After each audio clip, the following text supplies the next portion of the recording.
This is a Ruger 1022, but obviously not one that looks anything like a normal Ruger 1022.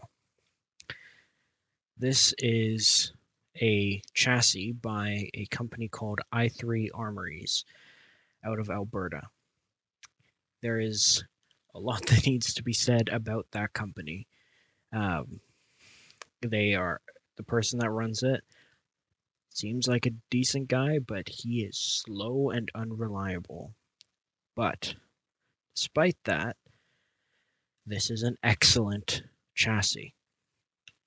Now, I will show clear here, and you will see this is a standard magazine with an extension. I'll talk more about this in a second. But show clear, we are good. Now, this is literally just a bog standard 1022. Standard trigger, standard internals, standard barrel underneath this shroud here, which looks like this because the inside of this thing is fucking disgusting, but it works, it fits on it. This is just a Archangel 1022 suppressor. It's supposed to, where's the pins? It's supposed to put a pin through here to attach to the front sight thing, but I don't have that. My standard barrel, it doesn't have the front sight wedge, so it just fits on with friction. It doesn't come off when shooting, so it's totally fine. I've also got a Wish.com angled foregrip. I love the Wish.com grips because, well, you wouldn't use it for anything serious, right? For just range use, they just work. There's no reason to spend more money than is necessary. The chassis came with these really cheap pop-up, and I believe MBUS style front sights. Be honest, they're not great. I don't use them. They're mostly just there for looks.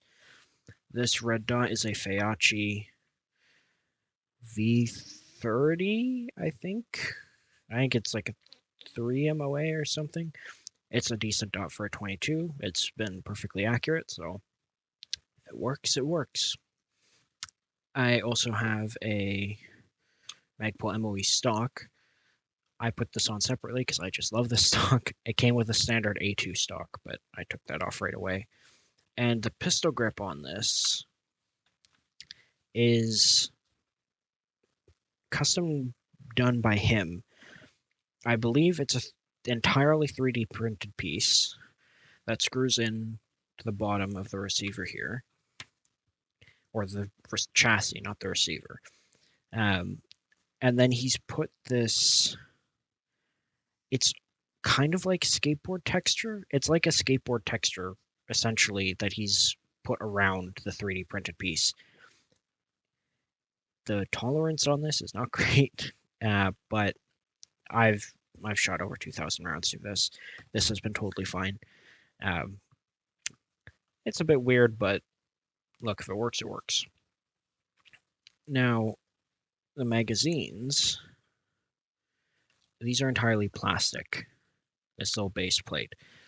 And I'm not going to take it off because it's a pain in the ass, but essentially, if you can kind of see, there is this little white plastic piece that clips on to your standard rotary 10-round magazine. That then slips into here and then is held on. These two are attached by this screw, which holds onto this front clip. It's actually kind of a smart way to do it. I wish we could use larger magazines, but Canadian gun laws suck. So 10 rounds is all you get on the Ruger 1022. And there is an enlarged magazine release here to help facilitate it, because without this, it is just a pain in the ass to get in, and it's pretty easy to actuate. Just button, pull down. That's really not that bad.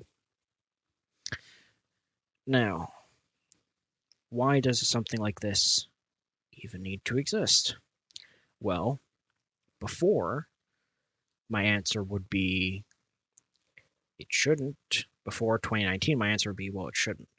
Um, you could just get a 22 AR MP 1522. Just get that out exactly as you want. It'd be nice and light and great gun. But now, it's gotten so much worse. So obviously the AR-15s got banned, including all of the 22 variants. Even if they have no internals that are anything like an AR-15, if it looked like it, it would be banned. Well, fast forward to now, and the gigantic semi-auto gun ban that is very, very, very likely going to happen just listed two of the most popular semi-auto 22s, the GSG 15 and the GSG 16 slash ICSS MK22 or whatever it's called. It's the same gun, as SCAR and MP5 variants, which means they're banned. Which really leaves, you got a bunch of Savage 22 semi-autos. You, of course, got your Ruger 1022s. There's a couple Canadian-made 22s that are also in existence, but they're all not really like an AR-15 style. You can obviously plenty of 1022 chassis that can make it like an AR, or at least somewhat like an AR. And of course, there are stocks you can get for other 22 rifles, but as far as I can tell, they haven't been like this kind of AR look. Now, it's absolutely not an AR, right? The handguard is completely different, right? And I mean, this entire thing is different. It's very squared off. I mean, the edges are chamfered here, right? So you're not cutting yourself on it, but it is very square. It's a bit like, it's obviously not exactly like, but it's a bit like the MCX, the Gen 1 MCXs. That's kind of the vibe I get with it.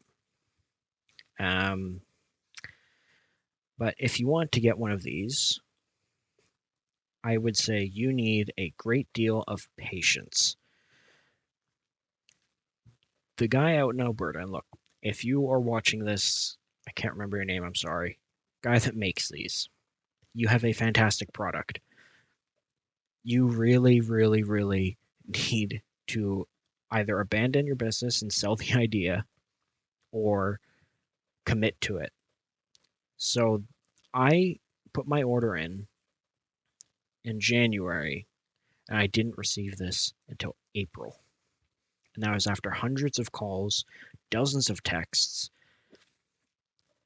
You really need to bug them. I know you, dude, if you're watching this, I know you might be busy, but like, you got to fulfill your orders. Which is why I would recommend, if anyone ever wants to buy this chassis, you need three things: patience, a urgent but polite voice, and more patience. If you order it, buy it through cash on delivery. That will mean that you will not have to pay until the item is delivered. That is, it protects both you and him in some ways. You're not going to be spending money on your visa and not getting something for a number of months. And you know that if he wants his money, he has to ship it to you. But, is what it is. I saying that a lot recently, which is not a fun thing to say with regards to gun bans in Canada, but it's true. It is what it is. So there you have it. If you want to buy one, I'm not going to link it because I think that's against YouTube's policy, but just Google i3 Armory. It'll pop up. It's the Icon Chassis. I believe this is the long chassis. They also have a M1A, what is it, the M110 AR style chassis. They also have a shorter carbine style chassis. So you can check those out if you want. But that is it for this video. The Glock video will probably come out in a couple weeks. Black Box Customs should be done sometime first week of December. We'll see what happens. And my now soon to be banned WK181 Gen 2 got shipped. It says it'll be here next week, so I'll probably have a video done on that too. So that's it for this one. Thank you for watching.